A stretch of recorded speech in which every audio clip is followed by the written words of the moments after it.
ما شکر باید کنیم که چنین دولت زیبا، چنین راهبری زیبا، ما معیوبان رو باوری دارم که خارزار کردنی نمیماند.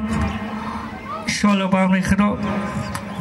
معلومه عزیز، برای دستگیریتان، برای قدر قیمتی معیوبایی که میرسین همیشه سربلند باشید. کامی که همه برنامه را تشکیل کرده خدا خیرشون رو بدنگاهش قبول بگردونه. دستگیری آخرت همیشه سربلند باشه. خوش آمدی بر همه برادرانی که اینجا آمدن. ما معیوب نیستیم، معیوب اون شخص است وطن را دوست نمی‌دارد، معیوب اون شخص است.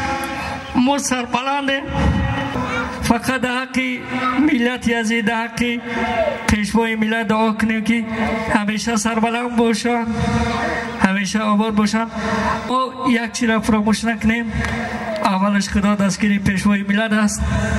همین مادری عزیز که میبینیم همیشه ما رو دستگیری میکند.